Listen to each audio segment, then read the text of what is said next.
I didn't plan the party to prove anything. I planned it because no one else would. My parents were coming up on their 40th anniversary, and my sister floated the idea of a small celebration, maybe just a lunch she'd texted in the group chat. My brother replied with a thumbs-up emoji. Then, nothing. Weeks passed. No venue, no planning, no effort. So, I stepped in. I spent 2 months researching charter options out of Santa Barbara. I found a yacht with polished wood decks and a private dining salon that could seat 30. I hired a live orchestra, just strings and keys, soft enough to let people talk. I sourced 3 cases of curated wine from a sommelier who specialized in coastal pairings. And the flowers I asked a boutique florist to replicate my mother's wedding bouquet in white tulips and ranunculus. She cried when I showed her the inspiration photo. I thought that meant something. Altogether, it cost me $1,800. I didn't tell my parents the exact amount. Just said it was taken care of. They didn't ask.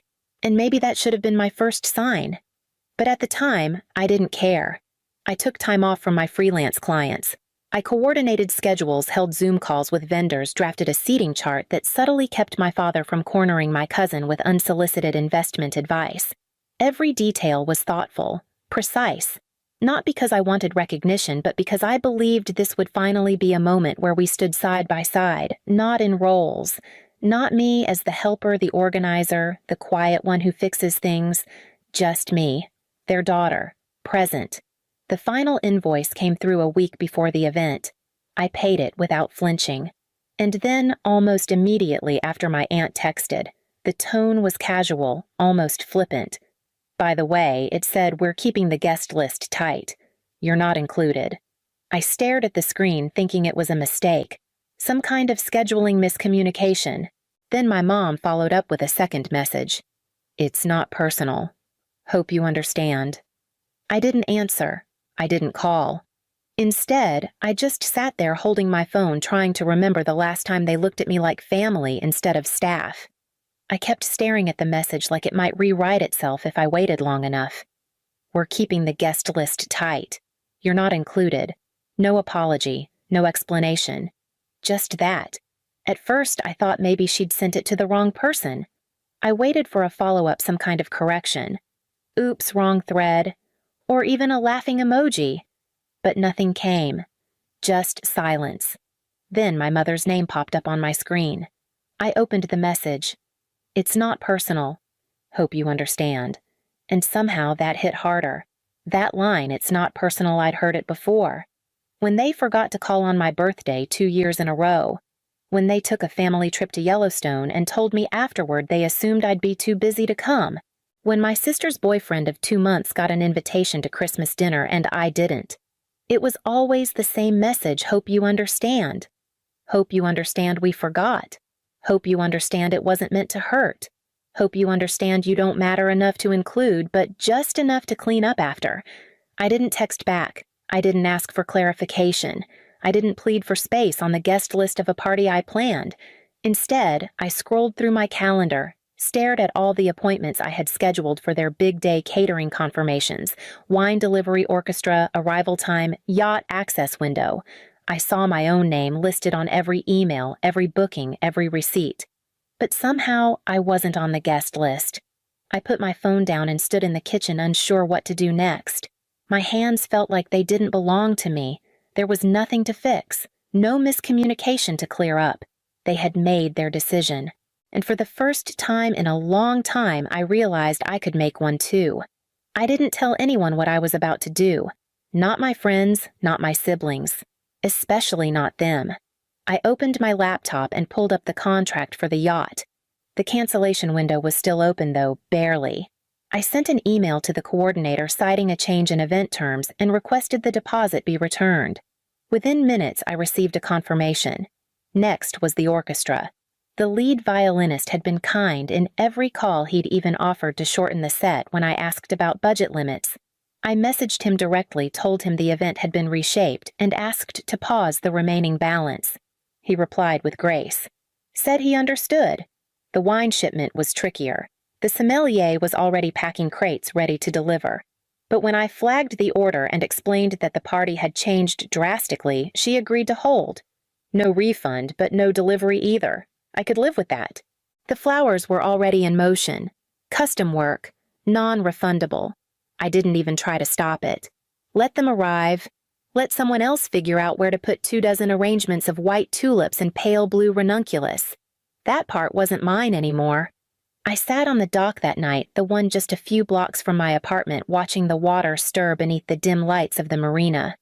If I leaned forward, I could still see the harbor where the yacht would have departed. I imagined the empty decks, the missing music, the clinking of plastic wine cups instead of stemmed glass. And I felt nothing. Not anger, not revenge, just distance. A clean detachment from something I had once tried so hard to be part of.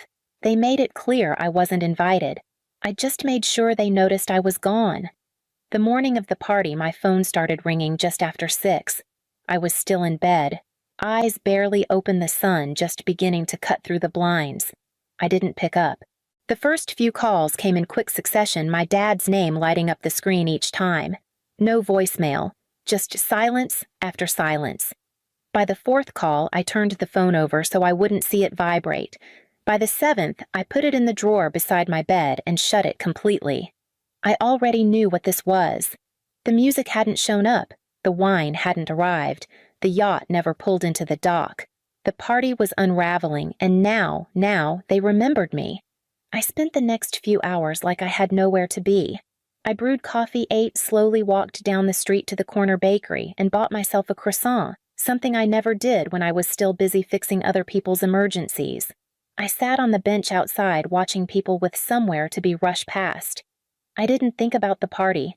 I didn't think about the guests or the moment someone realized there was no orchestra tuning up or wine being poured. I let myself enjoy the fact that I had no role today, no clipboard, no calls to return. At noon, I turned my phone back on. 11 missed calls, 10 from my dad, 1 from my aunt. I let it ring once more. Then I picked up. He didn't yell. He didn't apologize. He just asked Alira what happened, like it was some unexplained event, like I'd gone rogue without warning, like the exclusion, the dismissal, the text, "You're not included," had never happened.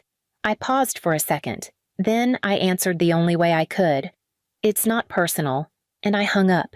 I stood in the kitchen phone, still in my hand, waiting for the rush of adrenaline that usually followed confrontation. But it didn't come. There was no wait, no regret, just stillness. That line, they had used it like a knife for years, a phrase to cut through responsibility, through acknowledgement, through consequences. And now I handed it back to them. It wasn't anger, it was a boundary. And this time, they were the ones on the outside of it. 3 days after the party, I opened my phone for the first time. There were no missed calls, no texts, no voicemails, just quiet like I'd slipped through a crack and no one noticed. I scrolled out of habit and landed on my sister's page. She had reposted someone else's photos, probably Amanda's, our cousin, who treated Instagram like it was a seasonal scrapbook. The caption read, "A beautiful celebration for 2 beautiful people." But the photos told a different story. There was no tent, just a patchy backyard with folding tables and a few sun-bleached plastic chairs dragged in from the garage. One picture showed a cooler on the grass, half-open bottles of soda floating in melting ice. Another captured a table centerpiece grocery store carnations, still in their plastic sleeves, shoved into a mason jar like someone gave up halfway through. In one frame, my dad stood near the fence, arms crossed, looking off toward nothing. He wore a dress shirt that didn't fit quite right. In another, my mom posed with 2 of her sisters. Her smile was stiff, her eyes were puffy. I could see the line of uneven makeup under one of them. I stared at the photos longer than I meant to, not out of regret, but curiosity. It was like watching a version of reality I'd quietly been edited out of. They had a party. They celebrated. They smiled for the camera, and not one of them had the decency to reach out, not to ask why I canceled, not to ask if I was okay. They just moved on and filled in the gaps without me. And somehow that didn't hurt. It clarified. Because when I looked at those photos, I didn't see something I missed. I saw something I refused to carry anymore. The photos didn't make me sad. They made me take inventory. of every task I'd taken on over the years without hesitation. Every time I drove 2 hours to fix the garage door or reprogram their thermostat. Every time I filed their taxes because you're so good with numbers. Every time I paid off a bill they casually mentioned over dinner and never brought up again. 2 years ago, I covered a $2,800 roof repair when my dad sighed about a leak and then stared at me for a beat too long. I wired the money that night. No one acknowledged it except my brother, who sent a thumbs-up emoji when the roof held through the first storm. I kept their HVAC system under my name because I'd signed up for the plan during an emergency winter breakdown. I paid their annual service fee automatically $315 a year. I'd almost forgotten it existed until I saw the charge again last month. And it wasn't just money. It was time. It was my Saturday afternoons.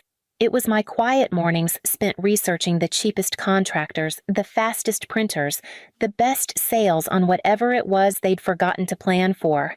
It was emotional labor disguised as helpfulness, masked by politeness, never once mistaken for love. So I stopped. I logged into every account with my name on it, removed saved payment methods, canceled subscriptions, deleted reminders. I made calls, closed accounts, transferred responsibilities. It took a full afternoon, and when I finished, I didn't feel guilt. I felt lighter. That evening, I pulled out a half-finished side table I had abandoned months ago. I sanded the edges, glued the joints, and ran my fingers along the frame. There was peace in that building, something that didn't need me back. Something that stood because I chose to give it structure, not because it demanded it. And for the first time in years, I realized how quiet my life could be when it wasn't being spent on someone else's unfinished mess. The message came in just after noon. Amanda. Hey, your sister's been saying you ghosted the party, that something's going on, that they're worried about your mental health. I stared at the screen, not surprised, but still stunned. Ghosted, I planned the entire thing, paid for it, orchestrated every vendor and detail, and now I was a no-show with a supposed breakdown. They weren't just erasing me, they were rewriting me. I didn't even hesitate. I opened my receipts folder. Screenshot after screenshot, paid invoice for the yacht, the wine order confirmation, the paused catering contract. Then, the text from my aunt, "You're not included." Then, my mom's follow-up, "It's not personal." I sent them all to Amanda in a clean, quiet thread. She didn't respond right away. A few minutes passed. Then, "What the hell?" "I had no idea. They made it sound like you were unstable." Unstable. That word stayed in my hands longer than the phone itself. After everything I had done the moment I stopped performing, they didn't ask why. They just filled the silence with something that made them feel better. I replied simply, "I didn't ghost the party. I wasn't invited to it." She didn't argue. I wasn't trying to stir things up. I wasn't looking for sides or sympathy. I just needed one person to see it clearly. I needed the truth to live somewhere outside of me. Amanda said she believed me, said it made sense now why the wine didn't show why the tent never arrived. They didn't say any of that, she wrote. Of course they didn't. I put down the phone and felt the difference instantly. Not relief, not validation, just clarity. The kind that doesn't beg to be understood. It just exists. The first message came 2 days after Amanda's. My brother. "Hey, not sure if you heard, but the internet's been down all morning. Dad's losing it. Know anything about routers?" I didn't respond.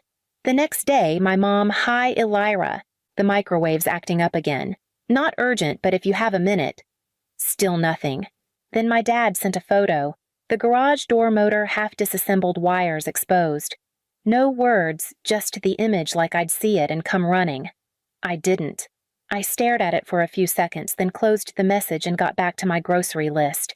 It kept happening every couple of days, a new text, a new problem. The gutters were backed up. The printer wasn't connecting. They couldn't remember how to access their tax files. Not one of them said sorry. Not one acknowledged the party. The messages weren't about mending anything.